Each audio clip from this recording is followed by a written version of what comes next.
নমস্কার, দেখছেন রিপাবলিক বাংলা। আমি কিশলয়। আজ দীপান্বিতা, কালী পুজো এবং দীপাবলির অনেক শুভেচ্ছা, কালী পুজোর অনেক শুভেচ্ছা। গোটা বঙ্গ জুড়ে মায়ের আরাধনা চলছে, গোটা দেশ জুড়ে, পৃথিবী জুড়ে চলছে। মায়ের আরাধনার এই রাত্রে মায়ের সম্পর্কে আরও জানা, আরও বলা, অনেক রহস্য উন্মোচন করা। চলুন করা যাক। আমার সঙ্গে এই মুহূর্তে কারা রয়েছেন? আমার সঙ্গে এই মুহূর্তে রয়েছেন মহামণ্ডলেশ্বর স্বামী পরমাত্মানন্দজি মহারাজ, হিন্দু ধর্মগুরু। আমার সঙ্গে রয়েছেন স্বামী রামানন্দ তীর্থ মহারাজ, দণ্ডী স্বামী, শঙ্করাচার্য পরম্পরা। আমার সঙ্গে রয়েছেন মানস ভট্টাচার্য, গবেষক। আমার সঙ্গে রয়েছেন ডক্টর জয়ন্ত কুশারী, অধ্যক্ষ, সর্বভারতীয় প্রাচ্য বিদ্যা একাডেমি। প্রত্যেককে রিপাবলিক বাংলায় স্বাগত এবং প্রত্যেককে কালী পুজোর অনেক শুভেচ্ছা। মায়ের আরাধনা যখন বাইরে চলছে, বাঙালি বিশ্ববাসী যখন মজে রয়েছেন মায়ের আরাধনায়, তখন আমি প্রথম প্রশ্ন করব পরমাত্মানন্দজি মহারাজকে। মহারাজ, কালী পুজো বলতেই, আমরা যখন বলি কালী পুজোয় কী করবি, তখন বলতেই আমরা বুঝি এই দীপান্বিতা কালী পুজোর কথা, অর্থাৎ এই কার্তিক মাসের আমাবস্যায় যে কালী পুজো হয়। এছাড়াও তো অনেক কালী পুজো রয়েছে। হঠাৎ করে এই কালী পুজো, আজকের দিনটা এত মাহাত্ম্য কেন হয়ে গেল? কেন আজকের কালী পুজোটাই লোকমুখে কালী পুজো, অন্য দিনগুলো নয়? কেন আজকের কি মাহাত্ম্য? কার্তিক মাসের এই যে অমাবস্যা, একে বলে দীপান্বিতা অমাবস্যা। এই অমাবস্যা তান্ত্রিক যে 12টি রাত্রি আছে, তার মধ্যে সর্বোত্তম, সর্বশ্রেষ্ঠ, যারা শক্তি সাধনা করতে চান, যারা মাতৃ সাযুজ্য লাভ করতে চান এবং যারা বিভিন্নভাবে আত্মসাক্ষাৎকার করতে চান, তাদের জন্য আজকের রাত্রিটি একটা দুর্লভ সন্ধিক্ষণ। এবং সবচেয়ে বড় কথা, এই রাত্রিতেই বিশিষ্ট সাধকেরা তন্ত্রবিদ্যায় প্রয়োগ করেছেন, তন্ত্র শক্তিকে প্রয়োগ করেছেন জগতের কল্যাণে, জগতের মঙ্গলে। এই জন্য আজকের রাত্রিটি অন্যান্য অমাবস্যাগুলোর থেকে, চতুর্দশীগুলোর থেকে, অষ্টমীগুলোর থেকে অনেকটা আলাদা। আর তার চেয়েও বড় কথা, এক এক মহাবিদ্যার আবির্ভাব নিয়ে শাস্ত্র এক একটা তিথিকে নির্দিষ্ট করেছেন। এই আজকের তিথিতেই দুটি মহাবিদ্যার আবির্ভাব একসাথে হয়েছে, একজন কালী, অন্যজন তারা। প্রথমা এবং দ্বিতীয় মহাবিদ্যার আবির্ভাব তিথি এই দীপান্বিতা অমাবস্যার রাত্রি। তাই কালীর জন্মতিথি হিসেবে আজকের রাত্রিটি বিশেষ গুরুত্বপূর্ণ। যে তিথিতে যে দেবী আবির্ভূতা হন, সেই তিথিতে সেই দেবীর উপাসনা অধিক ফলদায়ী। এই জন্য আজকের রাত্রির এত মাহাত্ম্য। মানে আজকের দিনে যদি মায়ের আরাধনা করা হয়, তাহলে অন্য দিনের চেয়ে বেশি ফলদায়ী আপনি বলছেন? নিশ্চিতভাবে। আজকে যেহেতু এই তিথিতে প্রথম মায়ের আবির্ভাব হয় বা শাস্ত্রমতে প্রথম কালী তত্ত্ব বিকশিত হয়, সেই জন্য আজকের তিথিতে যদি কালী সাধনা করা যায়, কালী পূজা করা যায়, মায়ের মন্দিরে যাওয়া যায়, মাকে যদি শ্রদ্ধার অর্ঘ্য সাজানো যায়, মা সহজে প্রীতা হন। বেশ, আমি আবার আসবো আপনার কাছে। আমি যাই স্বামী রামানন্দ তীর্থর কাছে, দণ্ডী স্বামী, শঙ্করাচার্য পরম্পরা। রামানন্দ মহারাজ, আমি জানি আপনি বহুদিন ধরে নানাভাবে মায়ের আরাধনা, মায়ের সাধনার সঙ্গে যুক্ত রয়েছেন। আমার প্রশ্ন হচ্ছে, মায়ের স্বরূপ আমরা দেখি, মায়ের মূর্তি আমরা দেখি।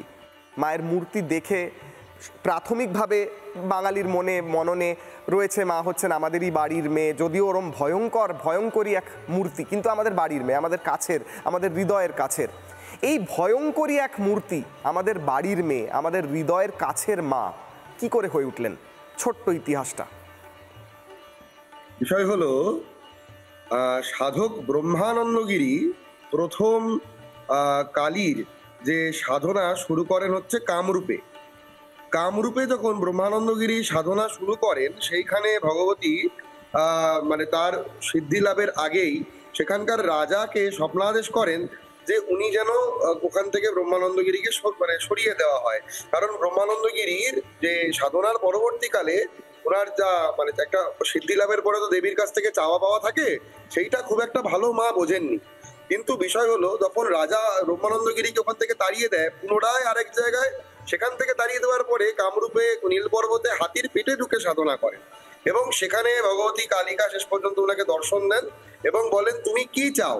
তখন ব্রহ্মানন্দগিরি দেবীকে নিজের শক্তি রূপে গ্রহণ করতে চায় তখন দেবী ওনাকে বলেন যে সেটা তো সম্ভব নয়, কিন্তু আমি তোমাকে এই আশীর্বাদ দিচ্ছি যে দুই অদৃশ্য শক্তি তোমার সঙ্গে সর্বদা থাকবে। সেই ব্রহ্মানন্দগিরি যে বেদিটার উপরে সাধনা করেছিলেন, সেই বেদি কিন্তু বর্তমানে আমাদের কালীঘাটে যে মায়ের ব্রহ্মশিলা, সেই শিলাটি। এবং এই ব্রহ্মানন্দগিরি পরবর্তীকালে এইখানে আত্মারাম ব্রহ্মচারীজির সঙ্গে কালীর যে মূল সতীপীঠের শিলাখণ্ড, যা দেবীর সতী দেবীর অঙ্গ, তা উদ্ধার করেন এবং এখানে কালীক্ষেত্র প্রতিষ্ঠা করেন। আরেকটি ছোট্ট এখানে আমি যোগ করতে চাইবো, সেটা হচ্ছে তান্ত্রিকভাবে বৃহত্তর ভারতবর্ষের যে সাধন ভজনের প্রেক্ষাপট, সেটাকে 3টি ক্রান্তায় বিভক্ত করা হয়। সেই ক্রান্তাগুলির মধ্যে আমরা, অর্থাৎ পূর্ব ভারত বা উত্তর পূর্ব ভারত, বিষ্ণু ক্রান্তার মধ্যে পড়ি। এই ক্রান্তায় মূলত দেবী দক্ষিণাকালীর প্রভাবই বিস্তৃত। তাই দক্ষিণ ভারত বা উত্তর ভারতে দেখবেন এরকম অনেক মিথ আছে যে তারা কালী পূজা করলে বিবাহ হয় না, বা কালীকে মানে ঘরে প্রতিষ্ঠা করলে বিপদ, কারণ বলছে শ্মশানালয় বাসিনী, তাহলে কালী যেখানে যাবে শ্মশানালয় হয়ে যাবে। কিন্তু বাংলায় বা পূর্ব ভারতের ক্ষেত্রে এই কনসেপ্টটা পুরোপুরি আলাদা। এখানে কালী কিন্তু এখানকার অধিষ্ঠাত্রী, এখানে কালী মা, কালী হচ্ছেন অভিভাবিকা বিষ্ণুক্রান্তার। বেশ, আমি ডক্টর জয়ন্ত কুশারির কাছে আসবো, অধ্যক্ষ, সর্বভারতীয় প্রাচ্যবিদ্যা একাডেমি।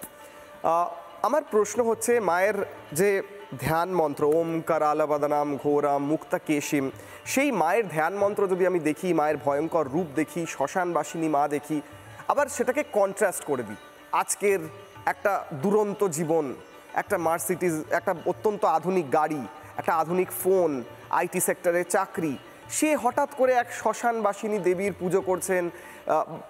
কেন, কি প্রয়োজন রয়েছে, বলুন স্যার।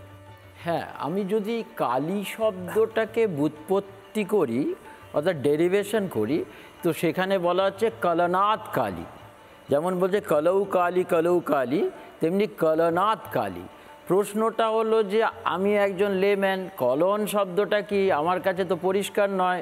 যিনি সংস্কৃত জানেন তিনি কলন শব্দটা হয়, বাংলায় বললে কলন হইতে কালী। তো কলনটা কি? কলনের যখন ডেরিভেশন করা হচ্ছে সেখানে 5টা আমরা পাচ্ছি, 5টা বস্তু পাচ্ছি। প্রথম হচ্ছে যে জ্ঞান, যেটাকে নলেজ বলা হচ্ছে, এবং দ্বিতীয়টা হচ্ছে ক্ষেপ, ক্ষেপ মানে হচ্ছে ডেলিভারি। তৃতীয়টা হচ্ছে প্রসংখ্যান, স্ট্যাটিস্টিক্স। চতুর্থটা হচ্ছে গতি, এবং গতি মানে ফোর্স, এবং পঞ্চমটা হচ্ছে নাদ, সাউন্ড। আজকে যদি কোনো ইন্ডাস্ট্রি বা যদি কোনো শিক্ষা প্রতিষ্ঠান, কালী এমনিই মহাবিদ্যা, তা এই মহাবিদ্যার মধ্যে যে এই শিক্ষাগত দিকগুলো আছে, প্রথমেই হচ্ছে জ্ঞান। তো জ্ঞানটা হতে গেলে প্রথমেই বলা হচ্ছে the knowledge is absolute. The knowledge absolute হলে দ্য এক্সিস্টেন্স অ্যাবসলিউট হবে, আর যদি এক্সিস্টেন্স অ্যাবসলিউট হয় তাহলে ব্লিস অ্যাবসলিউট হয়। তাহলে ব্লিস যদি অ্যাবসলিউট হয়, সেখানে বলা হচ্ছে সোহম, সোহম, আনন্দ, I am he, I am he, শিবোহম। তাহলে এই জ্ঞানটা যদি সম্পূর্ণ হয়, তখন কিন্তু ডেলিভারি, স্বামীজি যেটাকে বলছেন বি অ্যান্ড মেক, তাহলে ডেলিভারিটা অর্থাৎ সেইটা অন্যের সঙ্গে ছড়িয়ে দেওয়া, বেঁটে নেওয়া আজকের ভাষায় বললে, তাহলে সেখানে আমরা ডেলিভারি অর্থাৎ ক্ষেপ। এবং তৃতীয়টা হচ্ছে কোনো কিছু করতে গেলে অতীতের ইতিহাস ঘাঁটতে হয়, তবে কিন্তু সেই বিষয়ে আমরা, সেটা ট্রেড অ্যান্ড কমার্সে হতে পারে, শিক্ষার ক্ষেত্রে হতে পারে, দ্যাট ইজ স্ট্যাটিস্টিক্স, প্রসংখ্যান। 4টে হচ্ছে যে যদি সেই কাজের মধ্যে গতি না থাকে, তাহলে সেই ব্যাপারটা তো মুখ থুবড়ে পড়ে। আর পঞ্চমত হচ্ছে যে সাউন্ড। আমার যে যারা এক্সিকিউট করছেন, যারা কাজটাকে এক্সিকিউটর, তা তাদের মধ্যে যদি একটা অ্যাডমিনিস্ট্রেটিভ অ্যাটিটিউড যদি না থাকে, তাহলে কিন্তু এই যে প্রকল্পটা এটা মুখ থুবড়ে পড়ে। That is sound. সেই তিনি ডেকে হেঁকে তার যারা সাবঅর্ডিনেট, যারা তার সঙ্গে কাজ করছে, তাদেরকে কিন্তু তিনি একত্রিত করবেন এবং কাজটা সময়ে করে দেবেন। That is Kali. বেশ, আমি মানস ভট্টাচার্যের কাছে যাব, গবেষক, মানুষদা, আমার প্রশ্ন হচ্ছে, আজকে আমি আর আপনি যখন কথা বলছি, আমরা যখন কথা বলছি, গোটা বঙ্গ জুড়ে কালী পুজো উদযাপন চলছে, মায়ের আরাধনা চলছে, বাজি ফাটানো হচ্ছে, বঙ্গবাসী মজে রয়েছেন, মেতে রয়েছেন। তার মধ্যে বিশেষ বিশেষ জায়গা রয়েছে, সতীপীঠ রয়েছে, দক্ষিণেশ্বরের মতো মন্দির রয়েছে, তারাপীঠের মতো যে পীঠ যেখানে ভক্ত গিয়ে মায়ের সাধনা করে সিদ্ধি লাভ করেছিলেন, সেরকম সিদ্ধপীঠ রয়েছে। মানুষদা, বাড়িতে বসে কালী পুজো করার চেয়ে সিদ্ধপীঠ বা কোনো পীঠে গিয়ে কালী পুজো করলে কি বেশি ফল পাওয়া যায়? না মা প্রত্যেকের প্রতি সমানভাবে একই রকমভাবে আশীর্বাদ বর্ষণ করেন, যেখানেই থেকে মাকে সে পূজা করুন না কেন? বলুন মানুষদা। সকলকে দীপাবলির শুভেচ্ছা। এত পণ্ডিত মানুষরা, মহারাজরা বসে আছে, সকলকে প্রণাম। পরমাত্মানন্দজি আছেন, আমার মাস্টারমশাই জয়ন্ত কুশারি আছেন, রামানন্দ তীর্থ আছেন। সতীপীঠ দিয়ে শুরু করি। দেখো, সতীপীঠটা বেশ মজার কনসেপ্ট। সতীপীঠটা হচ্ছে যে দুর্গার তার শরীর ছিন্ন বিচ্ছিন্ন হলো, অথচ প্রত্যেকটা সতীপীঠে কিন্তু হয় কালী পুজো। মানে এটা আমরা কি প্রশ্ন তুলি কখনো যে সতীপীঠে দেবী দুর্গার শরীর 51 ভাগ হলো, এবং তার যে প্রথম যে বর্ণনাগুলো পাওয়া যায় সেটা তো এখনকার শুধু ভারতবর্ষ নয়, তিব্বত, ভুটান, নেপাল, পাকিস্তান, বাংলাদেশ সব জায়গাতেই ছড়িয়ে পড়লো, কিন্তু এর বেশিরভাগ জায়গাতে হয় কালীর পুজো। তাহলে প্রথমে এই প্রবলেমটা সলভ করা দরকার যে যেখানে দুর্গার শরীর ছিন্ন বিচ্ছিন্ন হলো সেই পীঠগুলোতে কালীর পুজো কেন হচ্ছে। তো সেটার যদি আমরা গবেষণা করতে গিয়ে যা দেখা যাচ্ছে যে দুর্গার যে শরীরটাকে ছিন্ন ভিন্ন করেছিলেন শিব, সেটা কিন্তু মৃত শরীর, সেটা ডেড বডি, এবং কালী হচ্ছেন দ্য গড অফ ডিস্ট্রয়ার। মানে এই যে ধ্বংসের যে লীলা খেলা, তার যে রূপ, সেই পরিপ্রেক্ষিতে কিন্তু যেখানে দেবীর দুর্গার শরীরের অংশ পড়েছে সেগুলোকে কালীকে পুজো করা হয়। কিশোলাই, তোমাকে আমি বেশ কিছু তথ্য দিই। সেটা হচ্ছে এখনো পর্যন্ত গোটা পৃথিবীতে যে সমস্ত দেবদেবীকে নিয়ে সবথেকে বেশি গবেষণা হয়েছে বিজ্ঞান কেন্দ্রগুলোতে, তার মধ্যে একেবারে প্রথমে আছে কালী। তো ফ্র্যাঙ্কফুর্ট ইউনিভার্সিটির ডক্টর সুজানা বলে একজন, যিনি বিস্তারিত গবেষণা করেছেন ডার্ক ম্যাটার এবং ডার্ক এনার্জি নিয়ে, যেটা মূলত ফিজিক্সের সাবজেক্ট, এবং সেই ডার্ক ম্যাটার এবং ডার্ক এনার্জি নিয়ে গবেষণা। বেশ মানুষদা, কানেকশন, হ্যাঁ, connection Kali it is same as dark matter এবং ডার্ক এনার্জি। হ্যাঁ, তো আমাদেরকে যদি কালীকে আধুনিক ভাবনায় বুঝতে হয়, তাহলে কিন্তু আমাকে ডার্ক ম্যাটার এবং ডার্ক এনার্জিটাকে বুঝতে হবে। ধরো এই মুহূর্তে আমরা 2025-এ দাঁড়িয়ে আছি, তুমি আমি সবাই কতটা পিছিয়ে ভাবতে পারি। মানে 100 বছর আগে আমরা কোথায় ছিলাম, আমাদের সময়ের ছবি কি, অথবা 100 বছর পরে আমরা কোথায় থাকবো, তখন কালের সংজ্ঞা কি। এই যে সময়ের ছবি, এই যে ডার্ক ম্যাটারের ছবি, এই যে ডার্ক এনার্জির ছবি, এইগুলোকে যখন ঋষিকল্পের রূপ দেওয়ার চেষ্টা হয়েছে, তখন তার থেকে আমরা এই কালীর ছবিটা পেয়েছি। তাহলে এই পরমাত্মানন্দজি বলছিলেন যে স্পেশাল কি? স্পেশাল হচ্ছে আমাদের কাজ হচ্ছে গুড রিসিভার হওয়া। কিসের রিসিভার? ধরো আমরা 50 বছর আগেও জানতাম না যে সোলার প্যানেল তৈরি করে সূর্যের আলোটাকে কাজে লাগিয়ে বাল্ব জ্বালানো যায়। আমরা যদি আমাদের তানকে, যেখান থেকে তন্ত্র পরমাত্মানন্দজি আরো ভালো বলবেন, শরীরটাকে যদি আমরা কসমোলজিক্যাল এনার্জির গুড রিসিভার তৈরি করতে পারি, যে এই যে মহাজাগতিক শক্তি যেটা ডার্ক এনার্জি, সেইটাকে গ্রহণ করার মতো আমার শরীর তৈরি করছি আমি, যার ফলে কালী পুজো কিন্তু ন্যাস প্রধান, একেবারে ভীষণভাবে প্রচুর ন্যাস আছে। ন্যাস মানে হচ্ছে যখন আমার শরীরের প্রতিটি কোষকে আমি জাগিয়ে তুলবো সেই কসমোলজিক্যাল এনার্জিটাকে গ্রহণ করার জন্য। এই এনার্জি লেভেলটাকে আমি কিভাবে গ্রহণ করতে পারি তার নানা প্রকার ভেদ, আর যার ফলে কালীর নানা মূর্তি। আমরা সাধারণভাবে কালো কালী বা নীল কালী দেখি, তুমি জানো অন্তত পশ্চিমবঙ্গের 6টা জায়গায় সাদা রঙের কালী পুজো হয়। আমার প্রশ্ন আছে, আমার লিস্টে আছে, আমি এটা আসবো। ঠিক, হ্যাঁ মানুষদা শেষ করুন। হ্যাঁ, শ্রীহট্টে বাংলাদেশের একটা জায়গায় একেবারে হোয়াইট কালী হয়। তার মানে আমি সময়ের ছবি আঁকতে পারি না, আমি ঘড়ির ছবি আঁকতে পারি, আমি এনার্জির ছবি আঁকতে পারি না। সেই যে রূপকল্প এবং নিজেদের শরীরটাকে গুড রিসিভার করে তোলা, সেটাই কালী পুজোর ক্ষেত্রে সার্থকতা। বেশ, রাত বাড়ছে, মায়ের আরাধনার গোটা বঙ্গ জুড়ে মায়ের যে আরাধনা, সেইটাও হয়তো প্রতি মুহূর্তে আরও বেশি নিবিড় হচ্ছে, আরও বেশি মানুষ মায়ের আরাধনায় মেতে উঠছেন। আমি পরমাত্মানন্দ মহারাজের কাছে ফেরত আসবো। মহারাজ, যখন বিদেশিরা প্রথম ভারতবর্ষে এলেন, ব্রিটিশরা বা যখন ইউরোপিয়ানরা এলেন, তারা যখন প্রাথমিকভাবে ভারতের রিলিজিয়ন, ভারতের ধর্ম দেখা শুরু করলেন, জগন্নাথ মন্দিরে গিয়ে বললেন বাবা এটা অপদেবতা, এত বড় বড় মুখ, এত বড় চোখ। মা কালীকে দেখলেন গলায় মুন্ডুমালা পরে মানে শ্মশানে দৌড়চ্ছেন এক মহিলা। তারা ভয় পেয়ে গেলেন, ভাবলেন এটা একটা পিছিয়ে পড়া ধর্ম, এটা একটা পিছিয়ে পড়া কালচার, বললেন এটা অপদেবতা, এরা কাল্ট এটা। কিন্তু মায়ের রূপটার মাহাত্ম্য তো আলাদা। এই কালী কে মহারাজ? একজন ব্যক্তি, একটা এনার্জি, নাকি অন্য কিছু? কালী কে? কলনাথ সর্বভূতানাং মহাকালো প্রকৃতিতঃ মহাকালেন কলনাথ তমাদ্যা কালিকা পরা। সমস্ত কিছুকে কলন মানে গ্রাস। কে গ্রাস করে? সময় গ্রাস করে। সময়ের কাছে সবাই পর্যুদস্ত হয়, সমস্ত বিলয় হয়ে যায়। সেই সময়কেও যিনি কলন করে নেন তিনি হচ্ছেন তমাদ্যা কালিকা পরা।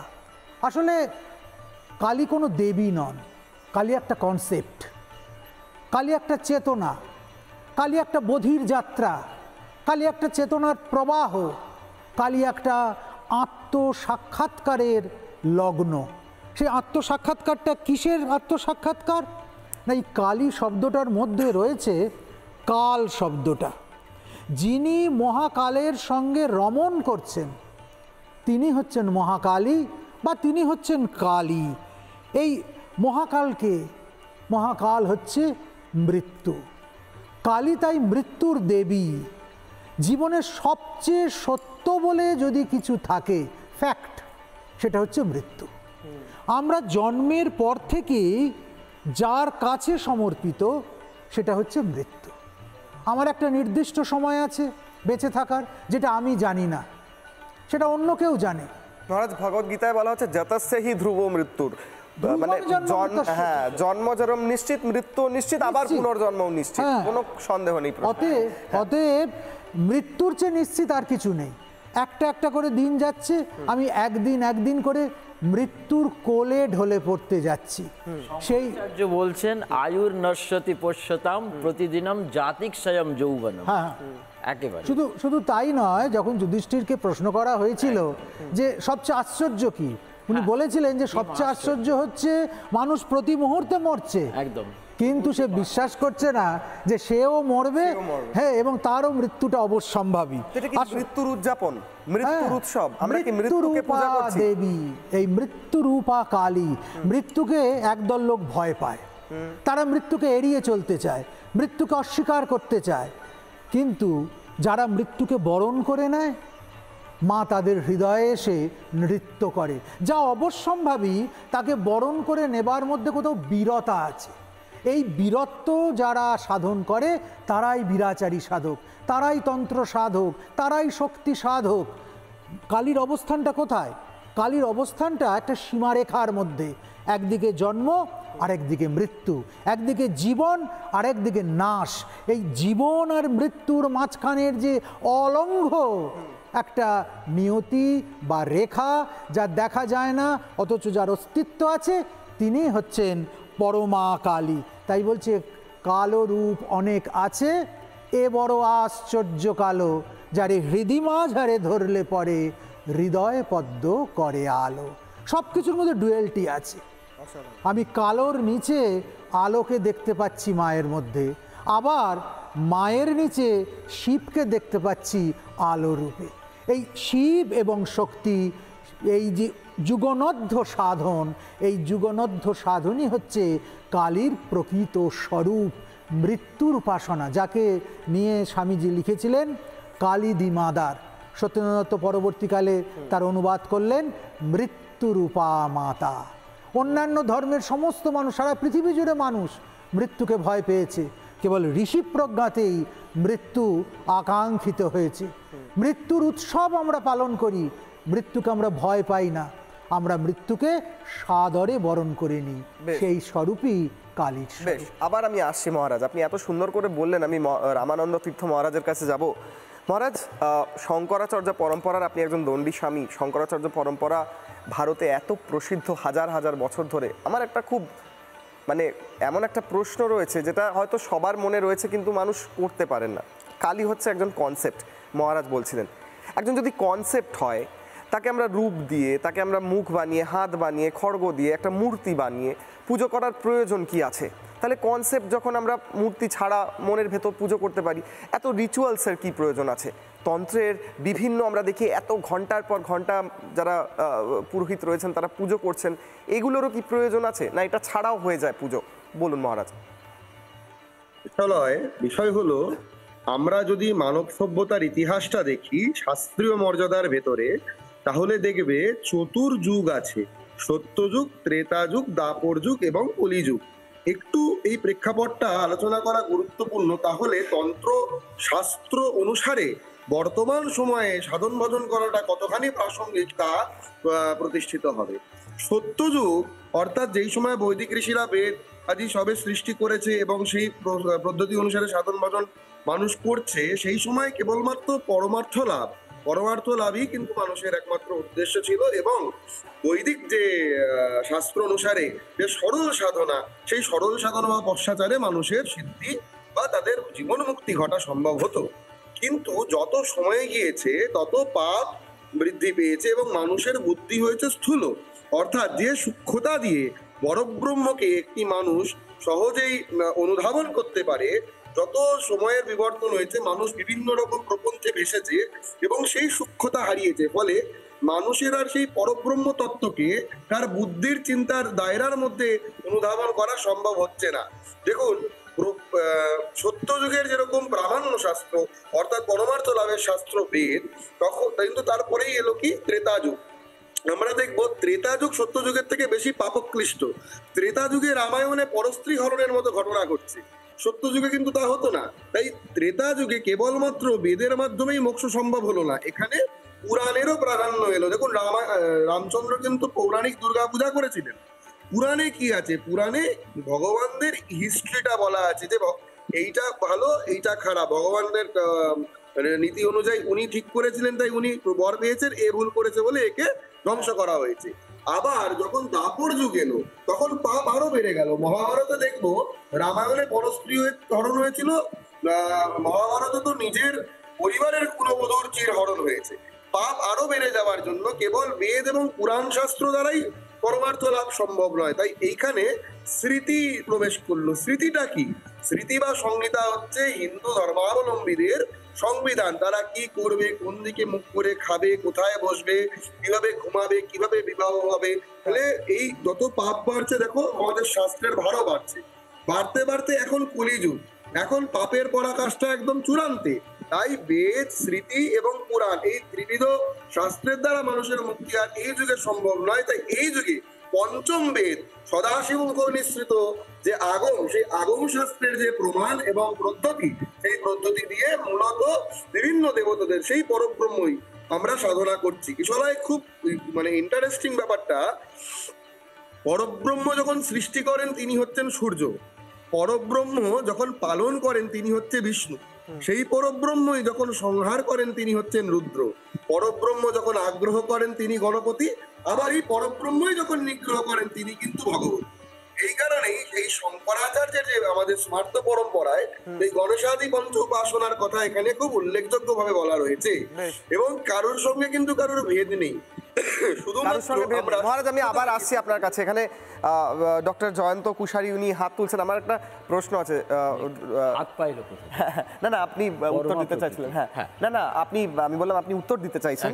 জয়ন্তবাবু, আমার প্রশ্ন হচ্ছে যে মায়ের প্রচুর রূপ আমরা দেখি, দশমহাবিদ্যা দেখি। একটু আগে মানসদা বলছিলেন যে বিভিন্ন রঙের মায়ের স্কিন টোন দেখা যায়, কেউ কালো, কোনো মা কালো, কোনো মায়ের মূর্তি শ্যামা, কোনো মায়ের মূর্তি সাদা। মা যদি কনসেপ্ট হন, হৃদয় হন, মহারাজ খানিকটা বলছিলেন, আমি আরেকটু বিস্তৃত জানতে চাই, তাহলে এত রূপের কি প্রয়োজন আছে? দশমহাবিদ্যার বিভিন্ন, তাহলে কি সত্যি মা ওই রূপে এই কাজগুলো করেছিলেন, নাকি এইভাবে ভেবে নিয়ে আমরা সাধনাটাকে আরো ইজি করে নিতে চাই? হ্যাঁ, প্রথম হচ্ছে যে তিনি কি সাকারা না নিরাকারা, এটা আসতেই পারে। প্রথম হচ্ছে আমি একজন অ্যাথিস্ট, আমি ঈশ্বরে বিশ্বাসী নই। তাহলে আমাদের সাধনার কিন্তু দুটো ধারা বলছে, একটা হচ্ছে অনুষ্ঠান সাপেক্ষ, একটা অনুষ্ঠান নিরপেক্ষ। অনুষ্ঠান সাপেক্ষ হচ্ছে সার্বজনীন, সবাইকে নিয়ে সমবেত ভাব সামগ্রিকভাবে, যেটাকে সার্বজনীন বলা হচ্ছে। তো সেখানে চলে এলো ঋষি পরম্পরা, আমাদের সেখানে দিলেন যে অনুষ্ঠান সাপেক্ষতা, সেখানে কিছু উপচার এলো, সেখানে কালীর 4টে হাত গজালো। তিনি যদি পরমা প্রকৃতি হয় তার হাত গজালো কী করে, এটা আমাদের প্রশ্ন। তাহলে যে মানুষটা ওই মানস অঙ্কটা করতে পারে না, তার জন্য শিক্ষক মশাই দুটো বল এই করে করে একটা সাকার কনসেপ্ট আনেন।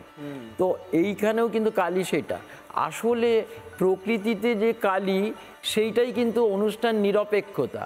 একটি ঘরের কোণে বসে, আমার এখানে তীর্থক্ষেত্রে যাওয়ার দরকার নেই, ঠাকুর শ্রীরামকৃষ্ণ বলছেন কোণে মনে এবং বনে। তো এই কোণে বনে এবং মনে যেটা, সেটা হচ্ছে অনুষ্ঠান নিরপেক্ষতা। তাহলে এর কনসেপ্টটা কোথা থেকে আসবে না, আকাশের ক্যানভাসেই কিন্তু কালী আছে।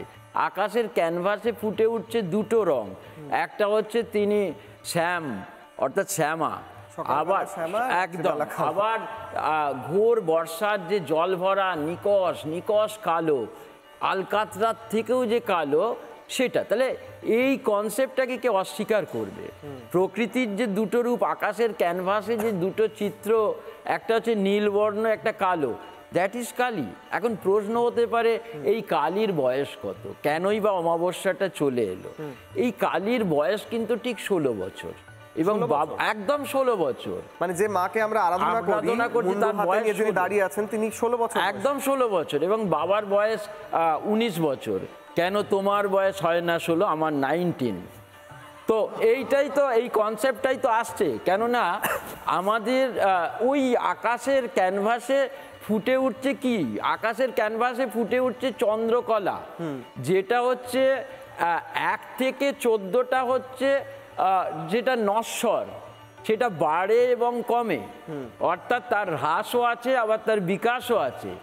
এই হ্রাস বিকাশ তার মানে শুক্লা প্রতিপদ থেকে শুক্লা চতুর্দশী অবধি আমরা দেখতে পাচ্ছি যে এই কলার বৃদ্ধি ঘটছে, আবার কৃষ্ণা প্রতিপদ থেকে ঠিক অপোজিটটা হচ্ছে। তাহলে 14 নম্বর কলাটা কমন, 1 থেকে প্রতিপদ থেকে চতুর্দশী শুক্লপক্ষেও আছে এবং কৃষ্ণপক্ষেও আছে। এইটা নড়াচড়া করে, অর্থাৎ বাড়ে কমে। কিন্তু আবার পঞ্চদশ কলাটা শুক্লপক্ষে, সেটা যে পূর্ণিমা, যেটাকে আমরা ফুল মুন বলি, তার কিন্তু ধ্বংস আছে, কিন্তু ধ্বংস নেই হচ্ছে অমাকলা। অমাকলার ধ্বংস নেই। ইংরেজরাও পরিভাষায় একে নিউ মুন বলছে, অর্থাৎ সম্ভাবনা। এই সম্ভাবনা হচ্ছে অমাকলা। এই অমাকলাকে বলা হচ্ছে নিত্যকলা, এই অমাকলাকে বলা হচ্ছে স্থির কলা। এই স্থির কলার মধ্যেই কিন্তু প্রকৃতি এবং পুরুষ, অর্থাৎ যেভাবে কালীর মহাকাল সবরূপ মহাদেবের ওপর মায়ের অবস্থান, তেমনি এই নিত্যকলা অমাকলাতেই মায়ের অবস্থান। এবং এই অমাকলাতেই যোগীরা, সাধকরা, তান্ত্রিকরা একেবারে তার দৃষ্টি নিক্ষেপ করেন। এখান থেকে জয়ন্তবাবু, আপনি তান্ত্রিকদের কথা বললেন, সাধারণ মানুষের প্রচণ্ড ইন্টারেস্ট, তন্ত্র, যোগ, শ্মশানে বসে থাকা, হাতে হাড় গোড় নিয়ে করটি নিয়ে বসে থাকা তন্ত্র সাধকরা, আমি প্রত্যেকের কাছে এইটা নিয়ে একবার যাব। কিন্তু আমার একটু অসম্পূর্ণ রয়ে গেল, বাবার বয়স 19। বাবার বয়স 19 কি করে হয়? এই 16 কলা বিশিষ্ট মা, তাই মায়ের বয়স 16। এবং আর তার যে স্বামী অর্থাৎ সবরূপ মহাদেব, তার বয়স কি করে 19 হয়? পাটিগণিত বলছে ভূত ভবিষ্যৎ বর্তমান, 16-র সঙ্গে 3 যোগ করলে। আবার বলা হচ্ছে সত্য রজতম গুণ, শঙ্কর ভগবান হচ্ছে তার সাম্যাবস্থা, সেখানে 19 হচ্ছে। আর একটা হচ্ছে যে আমাদের যে অবস্থাটা, অতীত, বর্তমান এবং ভবিষ্যৎ, এই 3 যোগ হয়ে হয়ে বাবার বয়স 19। আর মায়ের বয়স হয় না 16, আমার 90। বেশ, আমি মানসদার কাছে যাবো। মানসদা, তন্ত্রের কথা বলছিলেন একটু আগেই জয়ন্তবাবু, অসাধারণ একটা ইন্টারেস্ট মানুষের মধ্যে, যে শ্মশানে বসে এরা করে কি, ভূত দেখে, ভূত আছে, ডাকিনী যোগিনী কারা, রাত্রেবেলা কি এই সবগুলো উঠে বসে পড়ে, সবের ওপর বসে তন্ত্র সাধনা করছে, এগুলো কি? মানে আমরা যদি তন্ত্রকে সাধারণভাবে বুঝতে যাই, কি ভূত প্রেত নিয়ে খেলা করা?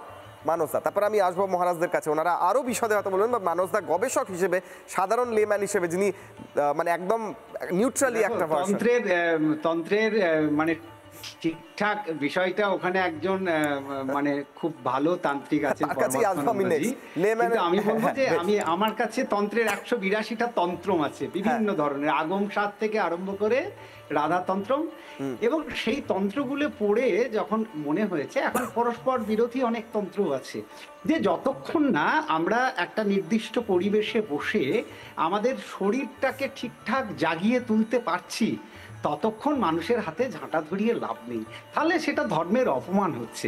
মানে আমি আমার কাছে যতগুলো তন্ত্রের বই আছে, বিশ্বাস করে আমি কোথাও খুঁজে পাইনি যে ঝাঁটা কিনলে কি করে ধন বৃদ্ধি হবে।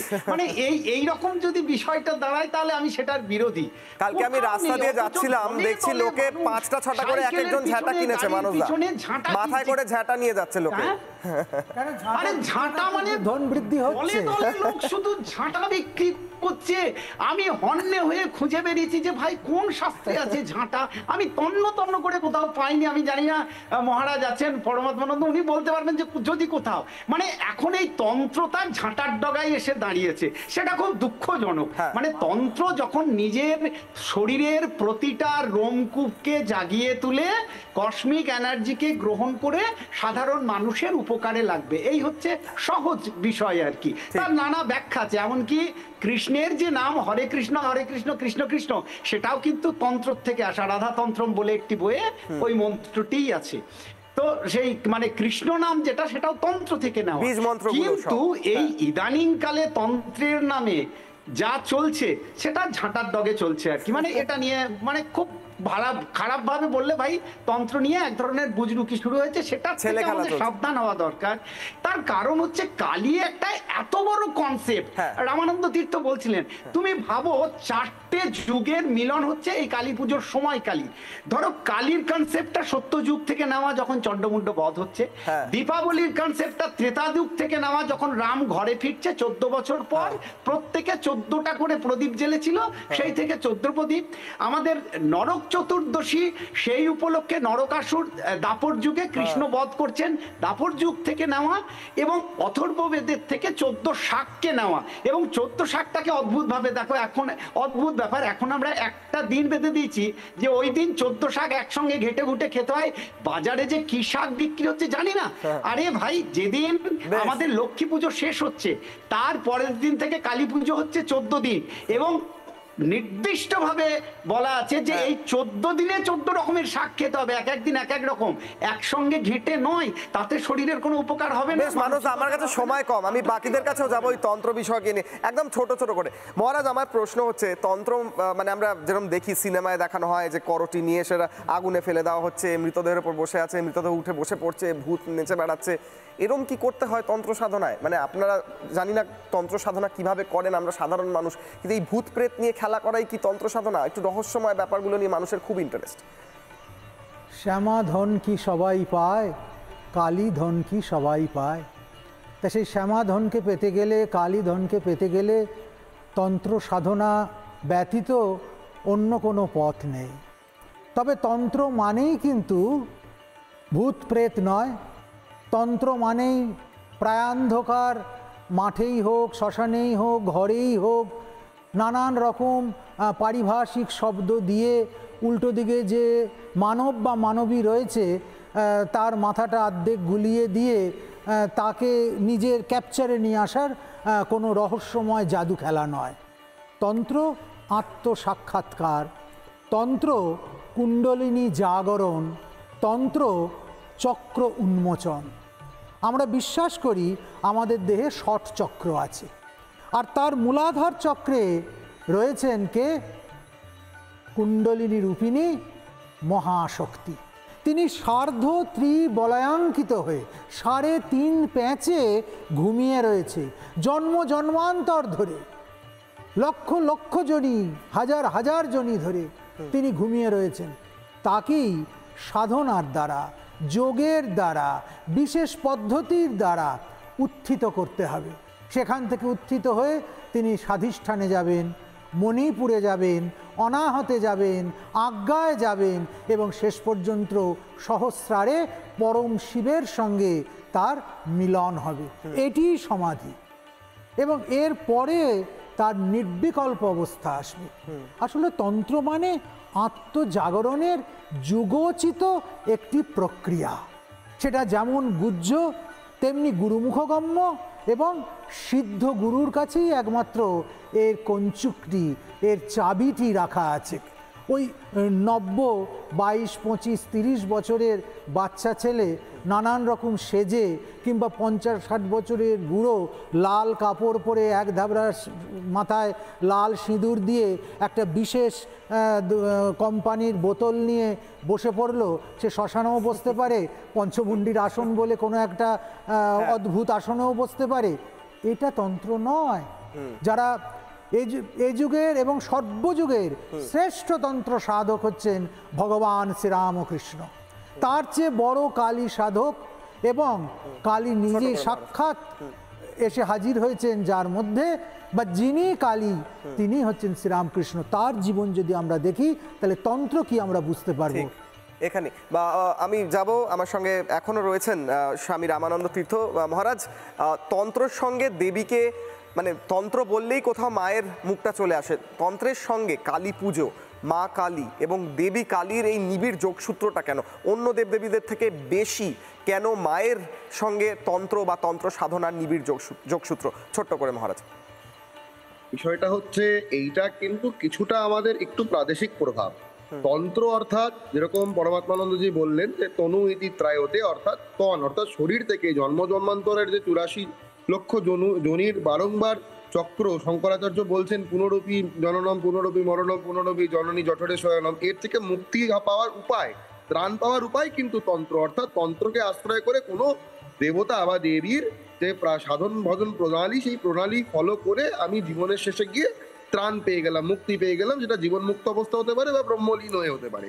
কিন্তু সেইটা মানে আমাদের বিষ্ণুক্রান্তার নিরিখে বা পূর্ব ভারতের নিরিখে, যেহেতু আমি প্রথমেই বললাম যেটা, যে এইখানে বিষ্ণুক্রান্তার অধিষ্ঠাত্রী দেবী কালী, তাই জন্যে তান্ত্রিকরা প্রত্যেকেই প্রাথমিকভাবে সাধন ভজনের ক্ষেত্রে কালী কিন্তু অগ্রাধিকার পেয়েছে, এবং আজ থেকে নয়, হাজার হাজার বছর ধরে চলে আসছে এই পরম্পরা। প্রায় 5-7 হাজার বছর ধরে দেখা যায়, এবং সর্বভারতীয় ক্ষেত্রেও আমরা দেখতে পারবো যে শ্রীকৃষ্ণ তাদের কুলদেবী, যদুকুলপতি শ্রীকৃষ্ণর কুলদেবীও কিন্তু কালী, আবার রামচন্দ্রের কুলদেবীও কিন্তু ভদ্রকালী। আমরা দেখলাম যখন রাম মন্দির প্রতিষ্ঠা হচ্ছিল তখন সবার প্রথম কালী পূজা হয়ে তারপর কালী মন্দির প্রতিষ্ঠার কাজ শুরু হলো। তো হ্যাঁ, শেষ করুন। এই কারণে কালীর সঙ্গে তন্ত্রের একটা সাবলীল নিবিড় যোগাযোগ রয়েছে, এবং মহাবিদ্যা সাধনার ক্ষেত্রেও যেহেতু কালী প্রথমা আদ্যা, তাই এই স্টেপটাকে প্রত্যেকেই ফলো করে। গোটা ভারতবর্ষে সনাতন ধর্মের প্রেক্ষিতে যারা মহাবিদ্যা সাধনা করবে চিন্তা করে, তারা কোথাও না কোথাও প্রাথমিকভাবে কালী চর্চা অবশ্যই করেছে। পূর্ব ভারতের লোকেরা তো কালীর সাধনাই করে। ঠিক, একেবারে। আমি ডক্টর জয়ন্ত কুশারির কাছে একদম শেষ কনক্লুডিং কমেন্ট নিচ্ছি, আমার কাছে একদম সময় কম, 1.5 থেকে 2 মিনিট আছে। আমার প্রশ্ন হচ্ছে, তন্ত্র সম্পর্কে শুনলাম, মায়ের রূপ, মায়ের ইতিহাস, আজ মায়ের পুজো, আরাধনা, কালী পুজো, দীপান্বিতা কালী পুজো, আজকে একজন সাধারণ মানুষ মায়ের কাছে কিভাবে নিজেকে সমর্পণ করবেন, সে পথ যদি দেখিয়ে দেন। নমস্তে কালীকে দেবী, নমস্তে ভক্তবৎসলে, মূর্খতাং হরমে দেবী, প্রতিভা জয়দায়িনী। আমাদের এখন যেটা সমাজে চলছে, মূর্খতার একেবারে পরাকাষ্ঠা, চরম পরাকাষ্ঠা। এমন সমস্ত কথা শুনতে পাচ্ছি যেটা শুনলে একটা শিশুও হাসবে। আমি এ নিয়ে ডিটেলে যাব না, তাই মায়ের কাছে বলছি মূর্খতাং হরমে দেবী। এই সমস্ত যারা বলে চলেছেন, মানে যেটাকে পাগলের প্রলাপ বলা হয়, তো সেই জায়গা থেকে মূর্খতাং হরমে দেবী, প্রতিভা জয়দায়িনী, তার জায়গায় প্রতিভা ভরে দাও, এইটাই মায়ের কাছে প্রার্থনা। দেবী নারায়ণী নমস্তুতে, ওই একইভাবে। কিন্তু আমি যেটা বললাম যে নমস্তে কালীকে দেবী, কালীকে দেবী তোমাকে প্রণাম করছি, নমস্কার করছি। নমস্তে ভক্তবৎসলে, তুমি ভক্তবৎসল, ভক্তবৎসলা। মূর্খতাং হরমে দেবী, আমার মূর্খতাকে দূরীভূত করো, হরণ করো। প্রতিভা জয়দায়িনী, আমার প্রতিভার উন্মেষ ঘটাও। একদম 10 সেকেন্ডে মহারাজ কিভাবে সমর্পণ করব? 10 সেকেন্ডে। কালী ব্রহ্ম জেনে মর্ম, ধর্মাধর্ম সব ছেড়েছি। মা, তোমাকে জানবার ক্ষমতা তো আমাদের নেই, কে জানে কালী কেমন। তুমি তোমার কৃপায়, তোমার প্রেমে আমাকে তোমার কোলে স্থান দাও, আমরা যেন কালীময় হয়ে যেতে পারি। জয় কালী, জয় কালী, জয় মা ব্রহ্মময়ী। অনেক ধন্যবাদ। আজ দীপান্বিতা কালী পুজোর দিনে মা কালী সম্পর্কে, দেবী সম্পর্কে আলোচনা, দেবীকে আরও জানার চেষ্টা করা এবং নিজেদের কিভাবে দেবীর চরণে সমর্পিত করা যায় সেগুলি বললেন মহারাজরা এবং বাকি যারা অধ্যাপক রয়েছেন, অধ্যক্ষ রয়েছেন, সর্বভারতীয় প্রাচ্যবিদ্যা একাডেমি ডক্টর জয়ন্ত কুশারী এবং প্রত্যেকে মানস ভট্টাচার্য, স্বামী রামানন্দ তীর্থ এবং মহামণ্ডলেশ্বর পরমাত্মানন্দজি মহারাজ, প্রত্যেককে অনেক অনেক ধন্যবাদ এবং আমাদের দর্শকদের দীপাবলি ও কালী পুজোর অনেক অনেক শুভেচ্ছা। নমস্কার।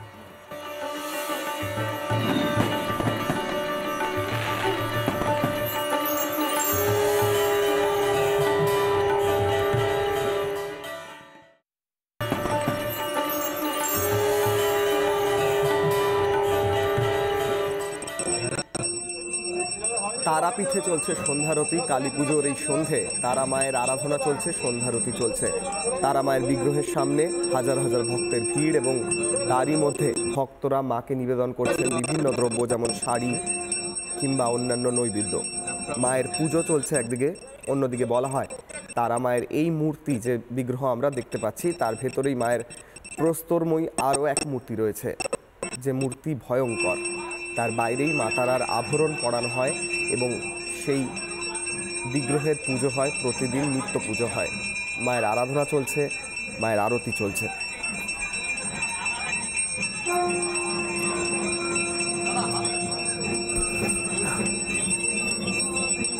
অনেকে বলেন ঋষি বশিষ্ঠ প্রথম তারা মায়ের আরাধনা শুরু করেন। ঋষি বশিষ্ঠের আমলে এখানে প্রস্তরময়ী তারা মায়ের পুজো হতো এবং তার পরবর্তীকালে মায়ের এই নতুন রূপ দেওয়া হয় এবং এই মন্দির গড়ে তোলা হয়। সেই মন্দিরে এমনিতেই প্রতিদিন হাজার হাজার ভক্তের ভিড় হয়। কালী পুজো উপলক্ষে, দীপান্বিতা কালী পুজো উপলক্ষে আরও প্রচুর ভক্ত ভিড় জমিয়েছেন মায়ের দর্শন করতে। তারই সঙ্গে চলছে সন্ধ্যারতি।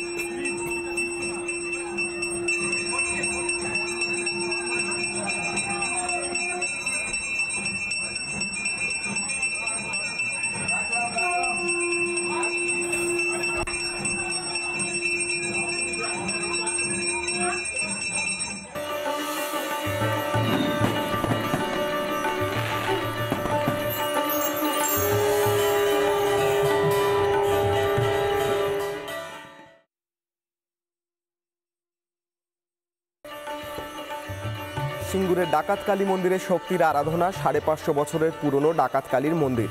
ডাকাতকালীর মন্দির নিয়ে নানা ইতিহাস, নানা রহস্য। সারদা মায়ের পথ আটকে ছিল রঘু ডাকাত। অসুস্থ রামকৃষ্ণকে দেখতে কামারপুকুর থেকে দক্ষিণেশ্বর যাচ্ছিলেন মা সারদা। ডাকাতির উদ্দেশ্যে মায়ের পথ আটকায় রঘু ডাকাত। তারপর মায়ের মাহাত্ম্য বুঝে মায়ের কাছেই আত্মসমর্পণ করে রঘু ডাকাত। তার পরবর্তীকালেই তৈরি হয় এই ডাকাতকালী মন্দির। সিঙ্গুরের ডাকাতকালী মন্দিরে শক্তির আরাধনা চলছে। 550 বছরের পুরনো ডাকাতকালীর মন্দির। নানা ইতিহাস, নানা রহস্যে ঘেরা ডাকাতকালী মন্দির। বলা হয় সারদা মায়ের পথ আটকে ছিল রঘু ডাকাত। তারপর মায়ের চরণে আত্মসমর্পণ করে রঘু ডাকাত এবং তারপরেই তৈরি হয় এই মন্দির।